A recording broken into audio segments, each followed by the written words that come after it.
오늘 본문 말씀을 중심으로 훼손된 성만찬, 오늘 굉장히 심각한 얘기를 할 거예요. 굉장히 중요한 얘기입니다. 여러분, 간혹 처음에는 좋은 모임으로 시작을 했는데 시간이 지날수록 본질적인 목적과 의도는 사라지고 자신의 배만 채우기 위해 급급한 모임으로 전락하는 경우들이 있을까요, 없을까요? 참 많아요. 예를 들어 보면 정치권에서 이런 못된 짓을 하죠. 자주 그렇죠. 항상 그렇죠. 솔직히 저는 정치에 대해서 그렇게 깊은 이렇게 견해가 있는 건 아니지만 좀 제가 봐도 좀 이건 아닌 것 같아. 처음에는 나라와 민족을 위해서, 대의를 위해서, 민중을 위해서, 서민들을 위해서 막 일어났다고 합니다. 참 좋은 목적과 의도로 정당을 만들었어요. 그런데 시간이 지나고 안정과 풍요가 오면 뭐 하기 시작하고, 그렇죠, 자신의 배만 채우고 자신의 정당의 이권에만 몰두하는 그런 몰지각한 정치꾼들 집단으로 변질되는 경우들을 보게 됩니다. 결국 그 모임의 목적과 의도는 사라지고 남는 건 결국은 기득권 싸움, 자리 싸움만 남는 거죠. 누가 세가 좋냐 이런 것만 남는 거예요. 그리고는 우리 이렇게 하면 안 된다라고 해서 갱신이라는 것을 시도합니다. 근데 꼭 참 이거 누워서 침 뱉긴데, 갱신을 하면 뭐부터 바꿔요? 정당의 이름부터 바꾸더라고요. 여러분, 사람은 안 바뀌었는데 정당만 바뀌면 그거 갱신인가요? 아니에요. 우리 기독교 신앙도 뭐가 바뀌어야 돼요? 그렇죠, 사람이 바뀌어야죠. 무슨 제도가 바뀌거나 무슨 교회 이름이 바뀌거나 그걸로 우리가 변화됐다 이렇게 얘기 안 한다고요. 우리의 심령, 내면, 내 속사람이 바뀌어야 되는 거지요. 마찬가지예요. 정당도 사실은 정당 이름만 바꾼다고 해서 그게 갱신됐다고 볼 수는 없어요. 뭐가 바뀌어야 되냐면 사람이 바뀌어야 되는 거예요. 외국의 경우는요, 정당의 이름이 잘 안 바뀝니다. 한 세기를 거쳐도요, 정당의 이름이 잘 안 바뀝니다. 공화당? 그러면 계속 공화당이죠. 또 한 정당의 이름만 언급했다고 얘기하지 마시고 그런 거예요. 그러니까 외국 같은 경우는 정당의 이름이 잘 안 바뀌어요. 정당의 가치가 잘 안 바뀝니다. 근데 뭐만 바뀌냐면 사람은 바뀝니다. 계속해서. 그래요. 사람이 바뀌어야 그 모임에 진정한 개혁과 갱신이 일어납니다. 그래서 역사를 보면 변화와 개혁의 역사의 현장 속에는 아이러니하게도 기성세대가 변화를 주도한 적이 없어요. 다 어디서부터 시작됐냐면 아랫세대, 다음 세대가 개혁과 변화의 중심에 섭니다. 물꼬를 튼다거나 이렇게 불을 붙인다거나 이렇게 되죠. 예를 들어서 이 나라의 민주화 마찬가지 아니었습니까? 기성세대가, 기득권 세대가 깨닫고 변화를 일으킨 거 아니에요.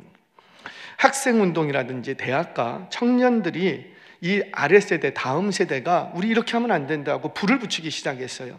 그 불길이 일어난 것이 오늘날의 민주화를 바꿨습니다. 여기 계신 분들도 아마 그때에 화염병도 막 집어 던진 적도 있을 것이고 막 피켓 들고 막 거리를 활보한 적도 아마 있을 법도 해요.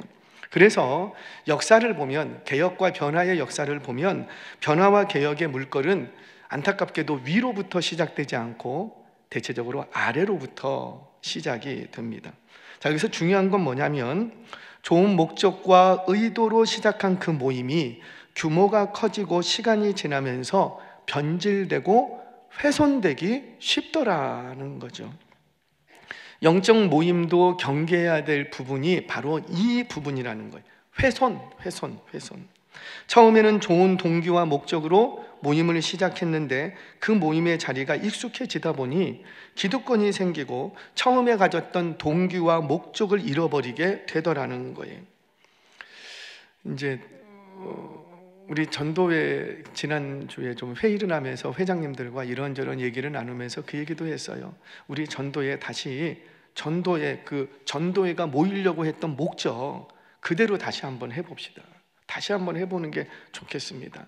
너무 시간이 지난 나머지 이 전도회가 교제 중심으로만 흘러가지 않았나 우리 한번 돌아보고 전도회가 모이려고 했던 그 목적과 의도대로 한번 다시 좀 일어나서 힘있게 한번 활동해 주시면 좋겠습니다. 이런 부탁을 좀 드렸어요.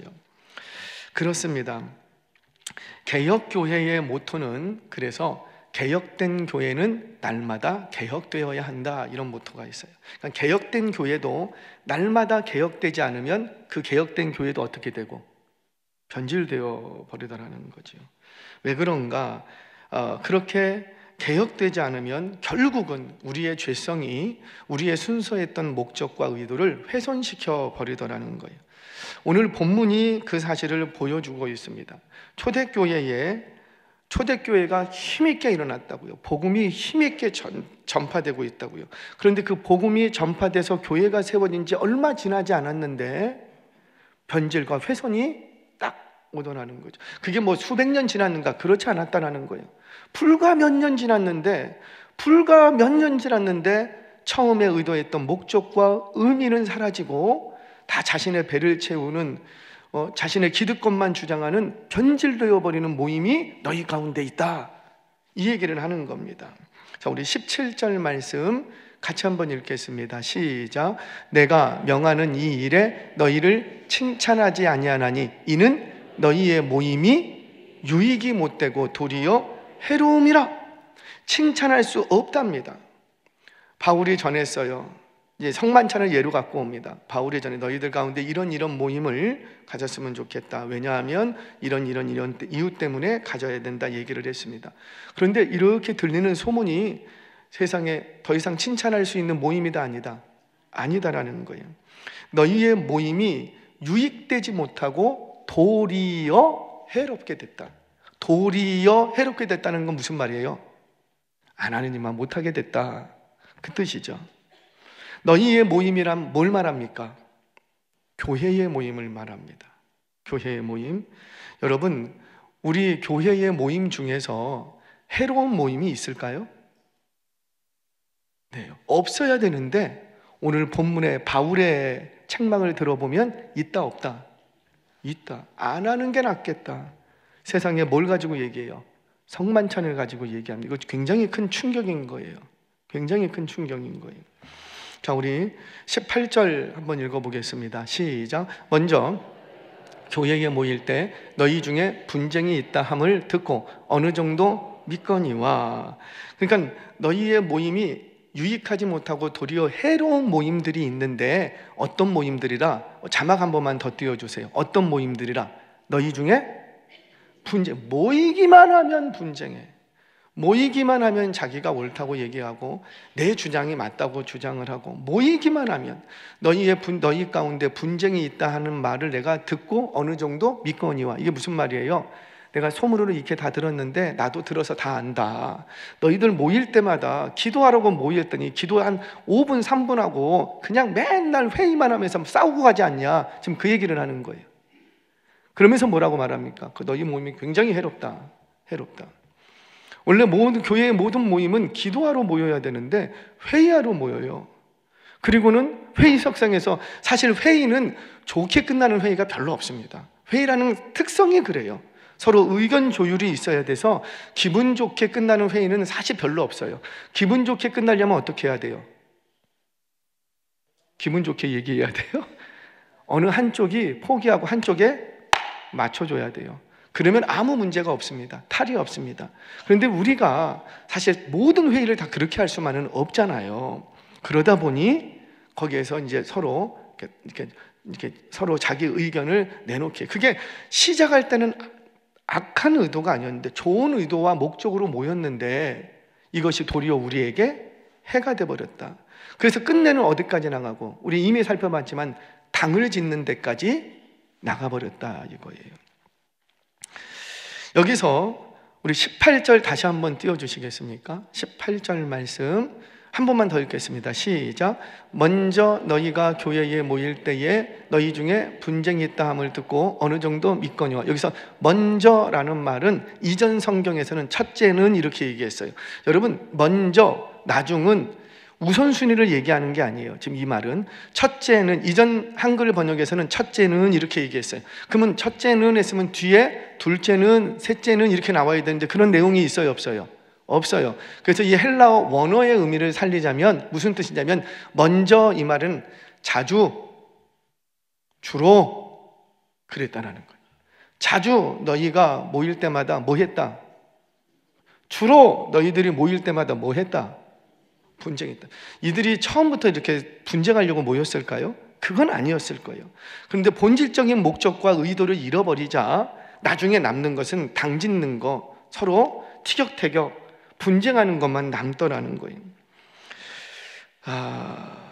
그래서 우리의 모든 교회의 목적은 복음을 전파하고 영혼을 세우고 하나님 나라 확장을 위한 모임이 목적과 의도가 되어야 되는데, 그 목적과 의도는 온데간데 없고 다 자기 주장만 남아 있더라는 거지요.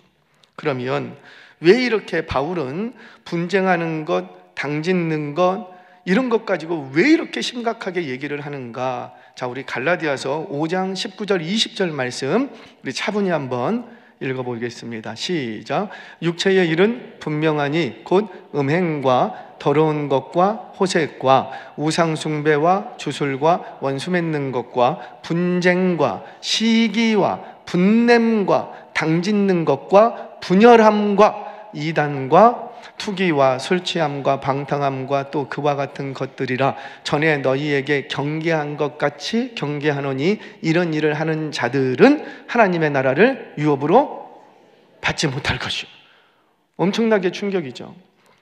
교회로 모였는데 너희들 가운데 분냄과 분쟁과 시기와 다툼과 당짓는 거 뭐래요? 끼리끼리, 우리끼리, 우리만. 이게 우리라는 단어가 참 저는 아이러니예요. 우리라는 단어가 좋은 단어예요, 나쁜 단어예요? 좋은 단어예요. 그런데 우리라는 말을 하는 순간 내 중심으로 시작해서 내가 알고 있는 사람만이 우리예요. 나하고 친한 사람만이 우리예요. 나하고 의견이 같은 사람만 우리가 딱 돼버리는 거예요. 이게 너무 무섭더라고요. 너무, 우리라는 말은 사실 그런 데 쓰이는 게 아닌데, 우리 교회, 여러분들 우리 교회라고 하면은 그 우리 교회라는 단어 속에 누가 연상이 됩니까? 누가 떠오릅니까? 진솔이가 한번 스스로에게 한번 물어보세요. 지난주에 등록하신 분이 우리 교회 맞습니까? 우리 맞습니까? 그런데 우리는 그분에 대해서 별로 관심 없어. 이게 우리의 현실이라는 거죠. 그래서 저는 자꾸 강조하는 게, 어차피 대그룹으로는 우리의 기억력 용량의 한계가 있으니 매주 지금 90몇 명의 성도가 등록을 했다. 그거 기억 다 하세요? 사실 우리 다 못하잖아요. 그래서 사진도 막 걸어놓고 막 사진도 찍고 막 여기저기 카톡에도 올려놓고 하나 잘 몰라요. 그래서 어떻게 할 수밖에, 이거는 우리의 용량의 한계거든요. 악의는 아니고. 그래서 자꾸 교구 중심으로, 구역 중심으로 자꾸 소그룹으로 나눌 수밖에 없는 것이, 소그룹만, 구역만 일합시다 이런 의미가 아니고, 구역은 알고 계셔야 된다는 거예요. 교구는 알고 계셔야 된다는 거예요. 최소한 교구만 알고 있는 거 이게 아니라, 교구는 우리 모두가 다 알아야 되는데 우리의 용량의 한계가 있으니 교구는 반드시 좀 아셔야 되겠습니다. 그래서 교구별로 구역연합 모임도 하고, 그러면 누가 거기에 오셔야지 돼요? 그렇죠. 좀 관계가 좀 덜했던 분들 어떻게든 좀 모시고 오셔서 이렇게 얼굴도 좀 익히고, 교구만 아는 사람들이 아니라 최소한 교구는 알아야 된다는 거죠. 지금 이 고린도 교회에 이런 분쟁, 당짓는 것, 분냄, 시기, 이런 것을 왜 이렇게 이 바울이 심각하게 다루냐면, 바로 이 일들은 육체의 일이라는 거예요. 영적인 일이 아니라는 거예요. 육체의 일이라는 거예요. 이 육체의 일을 빨리 끊어내지 못하면 하나님의 나라를 유업으로 얻을 수 있다, 없다? 없답니다. 무서운 말 아니에요? 교회는 육체의 유익을 위해서 모이는 공동체가 아니에요. 우리는 NGO 단체가 아닙니다. 기억하셔야 돼요. 교회는 신학교도 아니고, 교회는 선교단체도 아니고, 교회는 NGO 단체도 아니에요. 분명 우리 안에는 가르침도 있고 성경 공부해야 안 해요. 한 학기에 170명씩 막 듣는다고요. 정말 부탁드립니다. 최소한 기초반 12주, 24주는 꼭 하셔야 된다고. 왜 그러느냐? 거기가 신학이라고요. 신학. 우리 장로교 신학이 뭔지 내 걸 정확히 알아야 누구 것을 융합하고 받아들이고 이걸 할 수가 있지요. 내 것을 잘 몰라. 그래서 정말 부탁드리는 게, 여러분 이 기초반은 이제 끝났어요. 끝났어요? 할렐루야. 이번 학기 끝났어요. 이제 더 이상 못해. 다음 학기 이제 시작을 해야 되는데, 기초반은 뭐라 그랬어요? 1학기는 신론부터 시작해서 신론, 그 다음에 인간론을 다루면 항상 죄론을 다룬다 그랬어요. 그리고 나서 뭐가 있고요? 그렇죠. 기독론. 기독론 우리 기독교밖에 없다 그랬어요. 다른 데는 없어요. 다른 종교에는 없는 거예요. 기독론을 다루면 반드시 구원론을 함께 다뤄야지 돼요. 그리고 그 다음에 뭘? 성령론을 다루면 삼위일체론. 그거 다룬다. 지금 다뤄요, 안 다뤄요? 다뤘어요. 성경 공부 시간에 다 했어요. 모르시는 분은 책을 한번 이렇게 보셔요. 다 했어요. 성령론 다루고, 그 다음에 교회론, 조직신학을 다 다뤄요. 그리고 이제 2학기에 가서 왜 우리가 기도해야 되는지, 왜 헌금해야 되는지, 헌금하는 거 얘기해야 안 해요? 몇 프로 하라 그랬어요? 공부는 잘했어요. 20%. 그게 기본, 그게 건강한 신앙생활, 나의 신앙생활을 윤택하게 만들어주는 헌금 생활의 기본이 20%. 그런 얘기 어디서 들으신 적 있어요? 제가 성경 공부 시간이니까 그 얘기를 한다고요. 그것뿐만이 아니죠. 왜 주일 성수를 해야 되는지, 주일 성수의 의미가 뭔지, 주일에 해야 될 일과 하지 말아야 될 일이 뭔지, 그거 12주, 24주 동안 그것만 계속 합니다. 그래서 제발 우리 교회 성도님, 우리는 장로교, 특별히 합동측 교단이라고요. 합동측 교단. 장로교도 여러 가지 파가 있잖아요.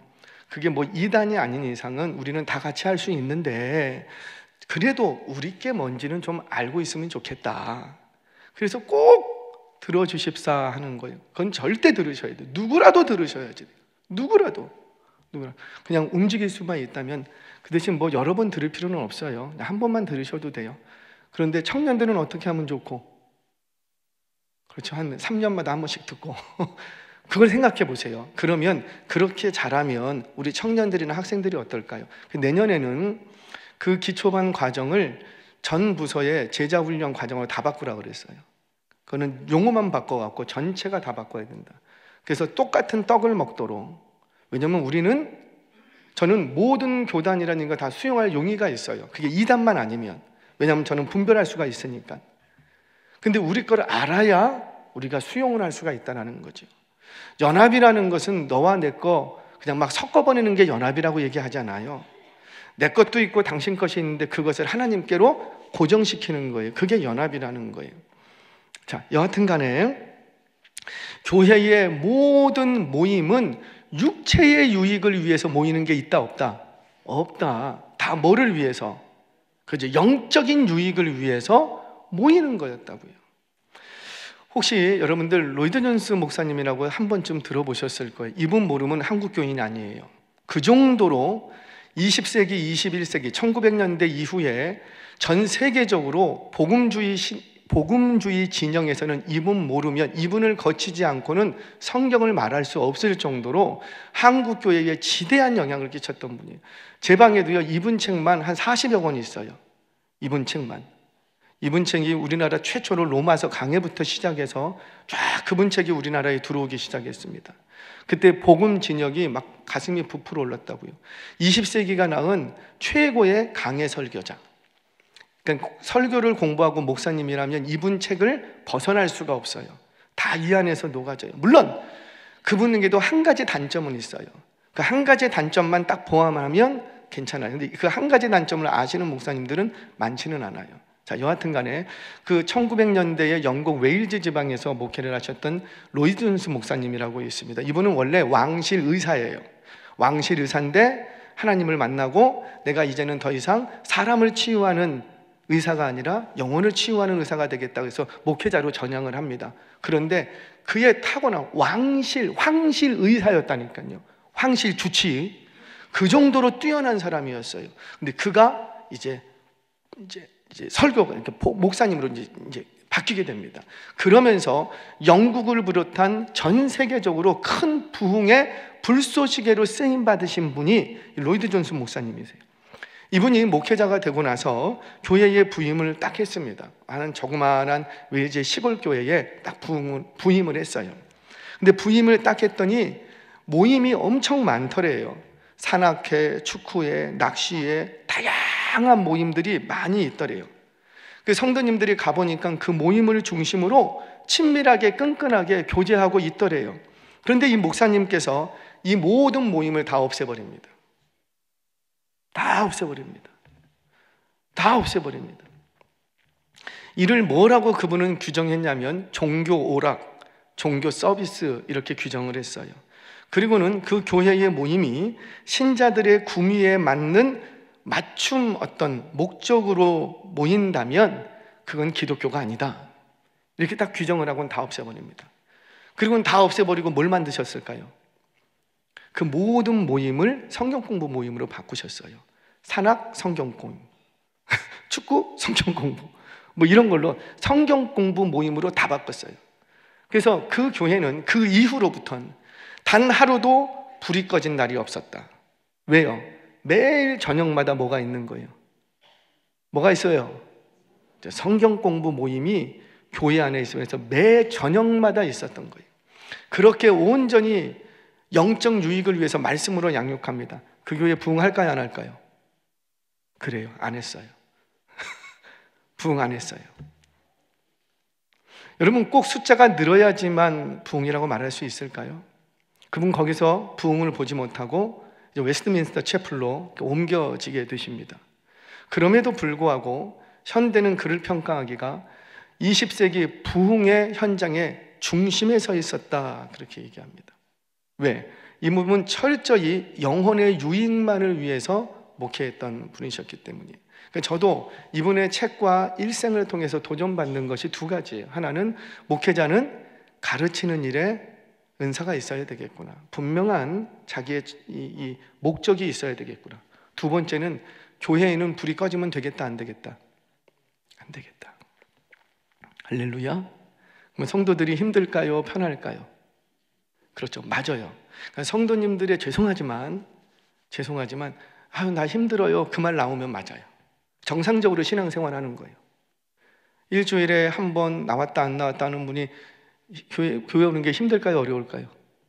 힘들까요? 어려울까요? 힘들까요? 쉬울까요? 신앙생활하는데 어렵지 않아요. 오고 싶을 때 오고 오기 싫은 거 안 오고 사정이 있어서 오고 사정이 있어서 안 오면 신앙생활하는데 거침없어. 어렵지가 않아. 근데 신앙생활을 하면 할수록 아이고 힘들어, 아이고 힘들어. 그 말이 나오면 그 지금 잘하고 있는 거예요? 못하고 있는 거예요? 잘하고 있는 거예요. 여러분 요즘 힘드십니까? 힘들어야 돼요. 아이 무슨 성경 공부를 맨날 해? 또 해? 아이 나 지금 들었는데 또 나오래.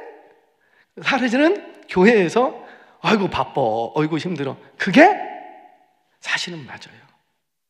제가 그냥 이거는 그냥 우리 귀가 두 개니까 한 귀로 듣고 한 귀로 흘리셔도 돼요. 기도를 성도님들이 저를 위해서 해주세요. 근데 요즘 자꾸 제 마음에 걸리는 게 하나가 있어요.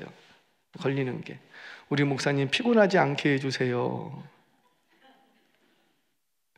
제가 피곤하지 않았으면 좋겠어요? 피곤했으면 좋겠어요?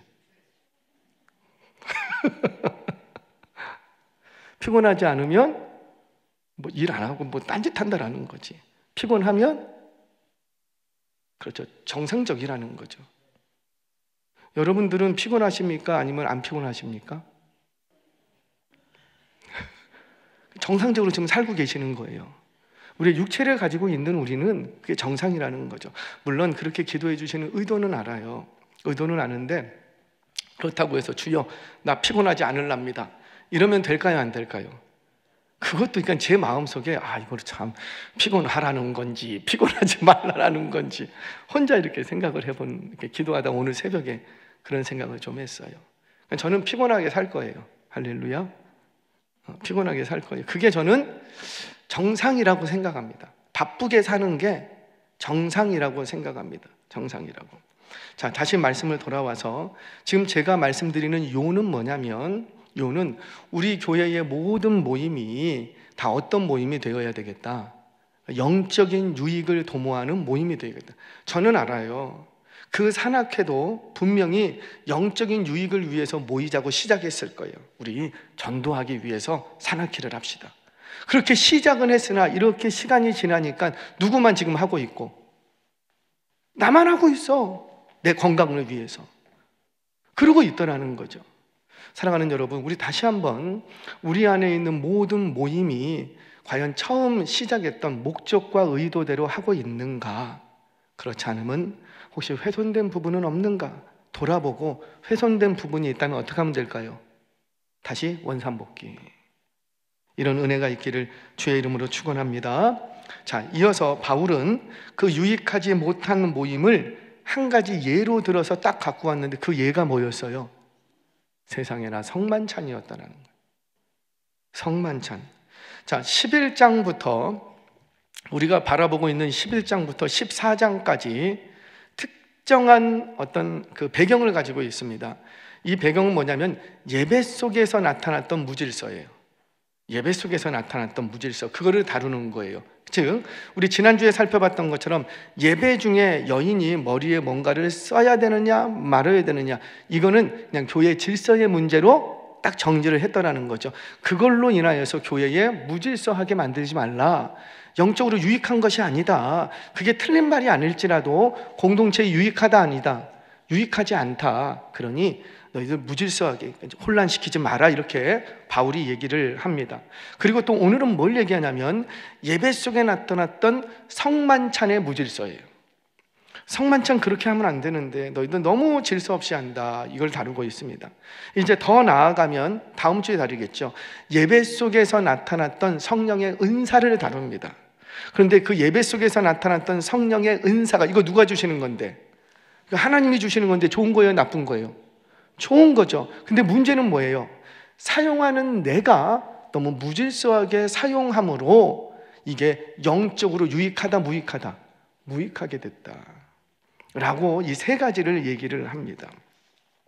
자, 여러분, 하나님은 질서를 통해서 공동체에 은혜를 주십니다. 아멘이세요? 자, 그런데 이 질서를 세상적으로 말하는 위계 질서, 직급에 따른 질서, 이렇게 생각하시면 곤란해요. 이게 세상 질서와 교회 질서의 차이입니다. 교회 안의 질서는 영적인 유익을 위한 어떤 순서와 절차와 최소한의 형식을 말하는 거예요. 질서가 왜 중요하냐면 그 모임의 본질적인 목적과 의도를 훼손시키지 않고 지속시켜 가기 위해서 뭐가 필요한 거예요? 질서가 필요한 거예요. 이런 거죠. 초대교회는 다른 직책이 없었어요. 그런데 초대교회가 이렇게 사역을 해 나가는데 너무 이 과부들에게, 헬라파 과부들, 히브리파 과부들을 섬기는데 이게 문제가 생기는 거예요. 그래서 교회가 어떻게 했고요? 집사라는 직을 둬야 되겠구나. 교회에 하나의 질서를 하나를 딱 만듭니다. 근데 이 질서는 왜 만든 거예요? 교회의 사역의 윤활유 역할을 하기 위해서, 영적인 유익을 위해서 만들었던 거예요. 어떤 위아래 위계 질서로 만든 게 아니었다라는 거죠. 이게 세상 질서와 교회 질서의 차이가 됩니다. 그래서 이 질서는 그 형식도 잘 갖추어야 내용이 빛이 발하는 것처럼 교회 안의 질서라는 것도 무시되면 될까요, 안 될까요? 안 된다는 거예요. 그 질서가 잘 지켜져야 그 안에 담긴 목적과 의도, 내용도 빛을 발할 수가 있는 거예요. 자, 다시 성찬식 이야기를 조금 돌아와 볼게요. 여러분, 성찬 예식을 하는 의도와 목적이 뭐예요? 우리 엊그저께 성찬식 하면서 다 얘기 드렸지요. 기억하지 못하니까 할렐루야, 제가 다시 얘기하겠습니다. 우리가 주의 살과 피를 먹고 마심으로 뭘 기억하고? 1차적으로 주의 십자가의 그 죽으심, 왜 죽으셔야만 했는가? 그분이 왜 고난당하셔야 했는가? 그 십자가의 고난을 깊이 묵상하고, 그리고 뭘 기대하는 거예요? 그 주님이 다시 오실 때까지 이것을 하라 그랬다는 거예요. 그래서 주님 오셔서 우리 새 것으로 먹는 그날, 새 것이라는 것은 완전히 질적으로 나는 영광스러운 그것을 먹을 때가 오는데, 그때까지 이것을 지키면서 십자가의 고난을 기억하고 다시 오실 예수님을 기대하는 사건, 그것이 성만찬의 목적과 의도라는 거예요. 그런데 너희들 성찬 예식을 그렇게 해서 제정해 줬더니 그 목적이 훼손되었다. 왜? 먹고 마시는 것을 통해서, 먹고 마시는 그 행위가 있잖아요. 먹고 마시는 그 행위를 통해서 기득권이 있는 자들이 자신의 입지를 지키는 것으로 사용했다. 육체의 일이 돼버렸다. 이렇게 얘기를 합니다. 그래서 영적으로 유익해야 될 이 성찬식이 너희들에게 유익하지 못하게 됐다 라고 책망을 하는 거예요. 자, 우리 성경 읽겠습니다. 어느 정도로 유익하지 못하게 되었냐면 30절 말씀 같이 읽겠습니다. 시작. 그러므로 너희 중에 약한 자와 병든 자가 많고 잠자는 자도 적지 아니하니. 그러므로 라는 게 무슨 뜻이에요? 제가 성경을 다 안 읽지만 이 앞에서 쭉 얘기를 했어요. 그러니까 너희가 성찬식을 하는데 성찬식의 목적과 의미를 잃어버리고 자신의 배만 채우는 용도로 사용했으므로, 이렇게 얘기하는 거예요. 사용했으므로 그 성찬 예식을 너희가 모임을 가지면 가질수록 너희 중에 어떤 역사가 일어났고, 약한 자가 생겨났고, 병든 자가 생겨났고, 잠자는 자, 영적인 얘기죠. 영적으로 약한 자들이 일어났고, 영적으로 병든 자가 많아졌고, 영적으로 잠자는 자들이 뭘 하면서? 성찬 예식을 하면서 생겼다. 엄청난 무서운 말이었다고요. 그러면 도대체 이 고린도 교회의 성찬 예식을 어떻게 했길래 이런 일이 벌어졌는가? 21절 말씀 같이 읽겠습니다. 시작. 이는 먹을 때에 각각 자기의 만찬을 먼저 갖다 먹음으로 어떤 사람은 시장하고 어떤 사람은 취함이라. 아멘. 자, 지금 잘 이해가 안 되실 수 있어요. 제가 좀 설명을 할 테니까 잘 따라오셔야지 돼요. 자, 모일 때마다 자기들끼리 모였답니다. 그룹을 지어서 분쟁하는 것도 모자라서 성찬식 모일 때마다 그룹을 정해서 A그룹, B그룹, C그룹, 부자들과 가난한 자, 배운 자와 못 배운 자 서로 자기들끼리 나누면서 먼저 자기의 배를 채우고 먹고 마시는 사람들이 생겼다는 거예요. 그러면 먼저 먹고 마시는 사람들은 누굴 얘기할까요? 어떤 부류일까요? 부자들, 가진 자들. 왜? 가난한 이들은, 여기서의 가난한 이들은 종들을 얘기합니다. 자, 예배 시간이 늦으면 돼요, 안 돼요? 안 돼요. 안 되죠? 그런데 당시에는 예배 모임이 있으면 그 종인지라 주인이 시킨 일이 있어. 그러면 그 주인이 시킨 일을 다 하고 와야 될까요? 아니면은 나는 예배 가야 돼, 하지 말고 그냥 갈까요? 그렇죠. 주인이 시킨 일이기 때문에 어떻게든지 빨리 끝내려고 그래. 그 예배 시간에 맞추려고 빨리 했는데도, 후다다다다닥 했는데도 아이고 그냥 까딱까딱해. 그리고 후딱 끝내놓고 막 뛰어갔는데 이미 성찬식이 시작해버렸어. 그리고는 누가 먼저 먹는 거예요? 부자들은 종에게 일을 시켜놓고 자기는 어디 와 있고 성찬식 자리에 앉아 있는 거예요. 그리고는 자기는 팔짱 끼고 있으니까 시간 됐다, 자 우리 먹읍시다. 그리고 자기들끼리 먹는 거예요. 그리고는 가난한 자들은 늦게 올 때까지 기다리잖아. 막 왔는데 그냥 자기들은 다 했습니다. 그리고 가버리고, 그리고 딱 왔더니만 남는 게 있어요, 없어요? 별로 없고. 이런 상황들이 벌어지더라. 이거는 성만찬의 목적과 의도를 다 잃어버렸다라는 거죠. 자, 이게 지금 잘 이해가 안 되시는데, 무슨 우리 성만찬 할 때 떡 얼만큼 먹어요? 요만큼. 포도주는요? 조그마한 잔. 그거 먹고 배 불러요, 안 불러요? 뭐 계속 먹어요, 그거를? 아니에요. 우리는 그렇게 하지만 왜? 우리는 만찬이라는 게 없습니다. 이해되세요? 우리는 성찬 예식이 있는데 성찬 만찬은 없어요. 근데 1세기에는 뭐가 있었냐면 만찬이 있었다는 거죠. 애찬식이라고 하는 만찬. 그래서 그 만찬 전후나 또는 중간에 이제 그 담당자가 이 떡은, 이 잔은, 그러니까 숱한 떡과 잔이 있는데 그때 먹는 요 떡은, 요 잔은, 그리고 그때 먹던 잔도 우리가 지금 먹는 요만한 잔일까요? 아니라는 거죠. 대빵 큰 거, 이런 거 잔은. 그래서 오늘 본문에서 뭐라고 얘기합니까? 너희가 그것을 먹고 배를 채우고, 심지어 뭐한 자들도 있었다. 취한 자들. 도대체 얼마큼 먹어야지 취해요? 뭐 조만큼만 잔 먹으면 2잔 먹으면 취합니까? 그러니까 지금 우리가 생각하는 성만찬을 생각하시면 안 돼요. 그때는 만찬, 유월절 만찬 중에 제정된 거예요. 그래서 유월절 만찬의 폼이 그대로 들어와서 그때는 부자들이 자기 집에서 먹을 것을 막 갖고 와. 그러니까 많이 갖고 와요, 적게 갖고 와요? 많이 갖고 와. 그럼 가난한 자들은 갖고 올 게 있어요, 없어요? 없어. 그러니까 성만찬을 할 때 많이 갖고 왔다고 자기가 기득권이 생기는 거예요. 그러니까 누구 먼저 먹어야 되겠고, 그것도 내 거야, 그것도 내가 갖고 온 거야, 그거 내 거야. 그거 자기가 막 먹어버리는 거예요. 그러면 가난한 자들은 먹을 게 없어. 그러니까 그 자리에서도 어떻게 하고, 부자들이 다 먹고 돌아갈 때까지 기다렸다가 남은 거 있으면 이거 먹고. 이런 일들이 성만찬에서 일어났다. 내가 너희들에게 성만찬을 줬던 건 그런 이유가 아니지 않느냐.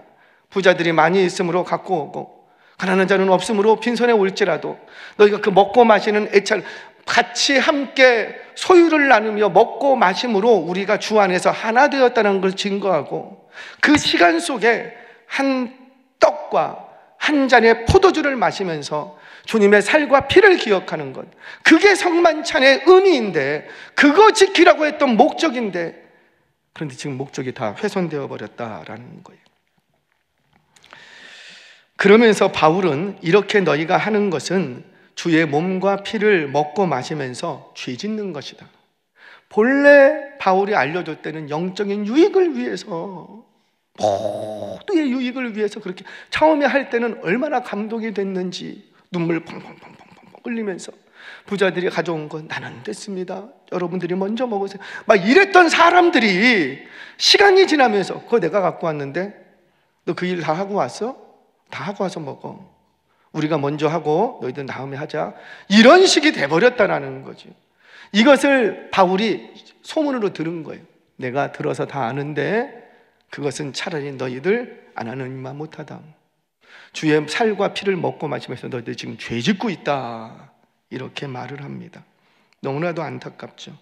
27절 말씀 한 절 읽겠습니다. 시작. 그러므로 누구든지 주의 떡이나 잔을 합당하지 않게 먹고 마시는 자는 주의 몸과 피에 대하여 죄를 짓는, 영적인 유익을 위해서 만들어놨더니만 그게 도리어 뭐가 됐다고요? 죄 짓는 게 됐다. 한 군데 더 읽겠습니다. 29절 잘 하시는 말씀이죠. 같이 읽겠습니다. 시작. 주의 몸을 분별하지 못하고 먹고 마시는 자는 자기의 죄를 먹고 마시는 것이니라.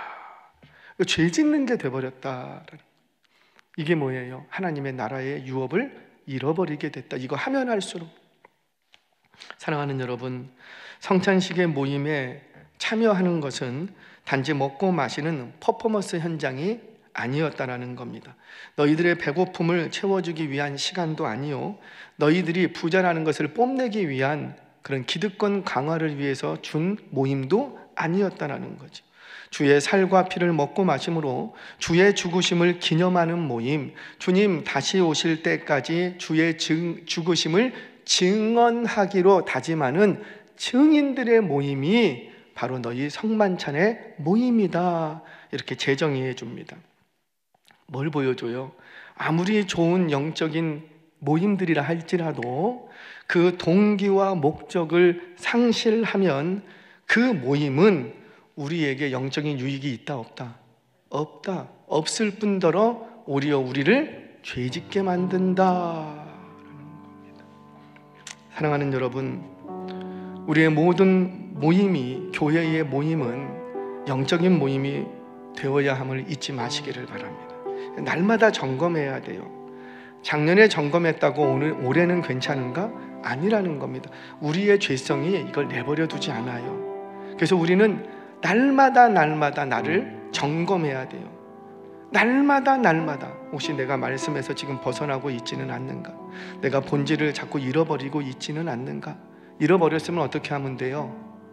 그렇죠, 다시 돌아오면 돼요. 아이고 내가 너무 멀리 갔네. 아이고 빨리 돌아와야지. 그는 날마다 체크업하는 것이 뭐냐면 예배의 시간입니다.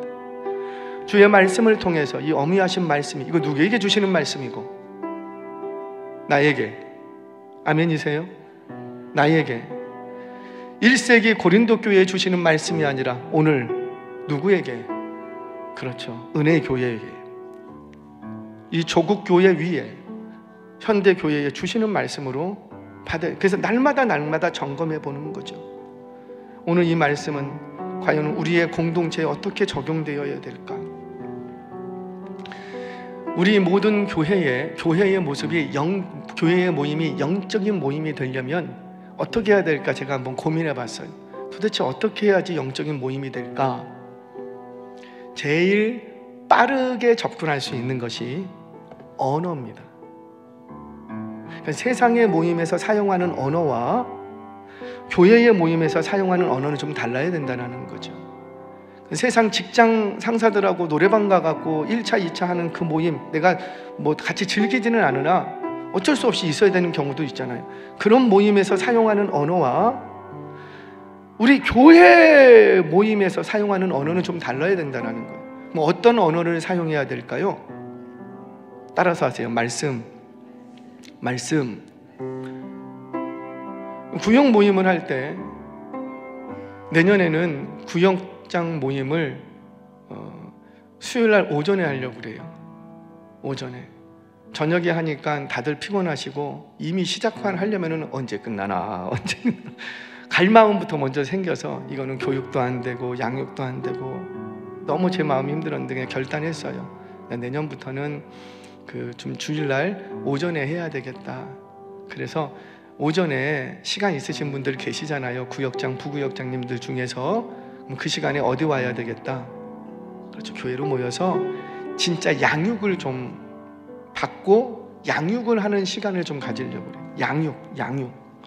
뭐 문제진 없고 답 뭡니다. 이거 말고 진짜 양육. 그래서 구역장님들이 성장해야 내가 성장하는 만큼 줄 게 생깁니다. 그렇죠? 내가 배고프고 내가 지금 빈약한데 어떻게 새끼들을 먹여요? 못 먹이지. 그러니까 내가 잘 먹고 내가 튼실해야 먹일 게 있는 거예요. 그래서 어쩔 수 없이 좀 집중해야 되겠다. 그래서 내년에는 주일날 오전에 하려고 해요. 그럼 오늘 저녁에 있을까요? 없을까요? 오늘 저녁에는 있어요. 오늘 저녁에는. 그렇게 하는 이유가 뭐냐면 다시 좀 본질을 좀 회복하자. 우리 구역장님들이 건강하게 자라셔서 구역장님들을 통해서 우리 구역원들이 먹어야 되잖아요. 그러면 나눌 게 있어야 되잖아요. 그래서 자꾸만 나누는데 무슨 말로 나눠야 될까? 내 간증 다 좋아요. 근데 간증도 좋고 뭐도 좋은데 말씀이 없이는 아무 소용이 없습니다. 말씀 없는 간증은 자기 뽐냄밖에 되지 않아요. 결국에는 그래서 차라리 간증보다는 나의 말씀을 좀, 오늘 들은 말씀이 뭔데? 집사님, 나는 오늘 말씀 들으면서 이게 너무 찔렸어. 근데 집사님은 어떠셨어? 집사님, 나 이 말씀 듣는데 왜 이렇게 집사님 생각이 나는지 너무너무 안타까운 마음이 너무너무 많이 들었어. 그런 대화들, 그러니까 우리가 사용하는 대화의 수준과 언어가 바뀌어야 된다는 거죠. 근데 우리의 모임 가운데 여전히 말씀이 주도하지 않는 모임이라면, 말씀이 흘러가지 않는다면 그곳에 은혜도 흘러가지 않습니다. 친교는 있을 수가 있어요. 친교가 있다는 말은 우리 서로의 이해의 폭도 생길 수도 있고 서로 위로하고 격려하고 따뜻함, 우리끼리는 좋을 수 있어요. 근데 반드시 그거 하는 이유가 뭔데?